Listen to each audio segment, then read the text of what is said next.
സമസ്ത വാർഷിക പരീക്ഷാ time table വന്നിട്ടുണ്ട്. 15/2/2025 മുതൽ 23/2/2025 വരെയാണ് പരീക്ഷ നടക്കുന്നത്.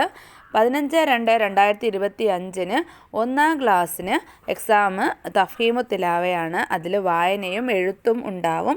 രണ്ടാം ക്ലാസ്സിന് അന്നേ ദിവസം പരീക്ഷയില്ല. മൂന്നാം ക്ലാസ്സിന് അഖ്ലാഖാണ്. നാലാം ക്ലാസ്സിന് താരീഖാണ്. ആറാം ക്ലാസ്സിന് അന്ന് പരീക്ഷയില്ല. എട്ടാം ക്ലാസ്സിന് ഫിഖ്ഹാണ്. ഒൻപതാം ക്ലാസ്സിന് ലിസാനുൽ ഖുർആൻ. +1 ദുറൂസുൽ ഇഹ്സാനാണ്. ഇനി 16/2/2025 ഒന്നാം ക്ലാസ്സിന് ദുറൂസ് അറബി മലയാളമാണ്. എഴുത്തും വായനയും ഉണ്ടാവും. അന്നേ ദിവസവും രണ്ടാം ക്ലാസ്സിന് എക്സാം ഇല്ല. മൂന്നാം ക്ലാസ്സിന് ഫിഖ്ഹാണ്. നാലാം ക്ലാസ്സിന് അക്കീദ. ആറാം ക്ലാസ്സിന് ദുറൂസുൽ ഇഹ്സാൻ. എട്ടാം ക്ലാസ്സിന് ലിസാനുൽ ഖുർആൻ. ഒൻപതാം ക്ലാസ്സിന് താരീഖ്. 11ാം ക്ലാസ്സിന് ഫിഖ്ഹാണ്. ഇനി പിന്നെ പരീക്ഷ വരുന്നത് 17/2/2025 ഒന്നാം ക്ലാസ്സിന് ദീനിയാത്ത്, അഖ്ലാഖും ഉണ്ടാവും, ഇംലാവും ഉണ്ടാവും, കേട്ടെഴുത്തുണ്ടാവും. പിന്നെ രണ്ടാം ക്ലാസ്സിന് അന്നേ ദിവസം അക്കീദയാണ്. അന്നാണ് രണ്ടാം ക്ലാസ്സിന് പരീക്ഷ തുടങ്ങുന്നത്, 17-ാം തീയതി. മൂന്നാം ക്ലാസ്സിന് താരീഖാണ്. നാലാം ക്ലാസ്സിന് അഖ്ലാഖ്. ആറാം ക്ലാസ്സിന് ലിസാനുൽ ഖുർആൻ. 8, 9 +1 ക്ലാസ്സുകൾക്ക് അന്നേ ദിവസം പരീക്ഷയില്ല.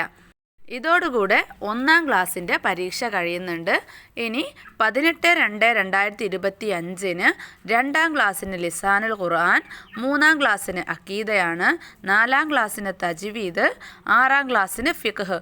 8, 9 +1 ക്ലാസ്സുകൾക്ക് എക്സാം ഇല്ല. പിന്നെ 19/2/2025 രണ്ടാം ക്ലാസ്സിന് ഫിഖ്ഹ്. മൂന്നാം ക്ലാസ്സിന് തജ്വീദാണ്. നാലാം ക്ലാസ്സിന് ലിസാനുൽ ഖുർആൻ. 6, 8, 9 +1 ക്ലാസ്സുകൾക്ക് പരീക്ഷയില്ല. പിന്നെ 20-ാം തീയതി 2, 3, 4, 6 ക്ലാസ്സുകൾക്ക് ഖുർആൻ ഹിഫ്ള് പരീക്ഷയാണ്. പിന്നെ 22-ാം തീയതിയാണ് പിന്നീടുള്ള പരീക്ഷ. 21-ന് ഒറ്റ ക്ലാസ്സിനും പരീക്ഷയില്ല, വെള്ളിയാഴ്ചയാണ്. അപ്പോൾ രണ്ടാം ക്ലാസ്സിന് അഖ്ലാഖാണ്. 3, 4 ക്ലാസ്സുകൾക്ക് പരീക്ഷയില്ല. ആറാം ക്ലാസ്സിന് താരീഖ്. എട്ടാം ക്ലാസ്സിന് ദുറൂസുൽ ഇഹ്സാൻ. 9ാം ക്ലാസ്സിന് ഫിഖ്ഹ്. +1 ക്ലാസ്സിന് ലിസാനുൽ ഖുർആൻ. ലാസ്റ്റ് എക്സാം 23/2/2025 ഞായറാഴ്ചയാണ്. മൂന്നാം ക്ലാസ്സിനാണ് എക്സാം ഉള്ളത്. ലിസാനുൽ ഖുർആൻ. നാലാം ക്ലാസ്സിന് ഫിഖ്ഹ്. എട്ടാം ക്ലാസ്സിന് താരീഖ്. 9ാം ക്ലാസ്സിന് ദുറൂസുൽ ഇഹ്സാൻ. +1 തഫ്സീറുൽ ഖുർആനാണ്. വാർഷിക പരീക്ഷയ്ക്ക് മുഴുവൻ പാഠങ്ങളും, എല്ലാ വിഷയത്തിലുള്ള മുഴുവൻ പാഠങ്ങളും പരീക്ഷയ്ക്ക് ഉണ്ടാവും. 1 മുതൽ അവസാന പാഠം വരെ ക്വസ്റ്റ്യൻസ് വരാം. അപ്പോൾ പാദവാർഷിക പരീക്ഷയുടെയും അർദ്ധവാർഷിക പരീക്ഷയുടെയും അതുപോലെ തന്നെ കഴിഞ്ഞ വർഷത്തെയൊക്കെ കൊല്ല പരീക്ഷയുടെയും ക്വസ്റ്റ്യൻ പേപ്പർ നന്നായിട്ട് നോക്കുക. അപ്പോൾ നിങ്ങൾക്ക് ഫുൾ മാർക്ക് നേടാൻ പറ്റൂ കേട്ടോ.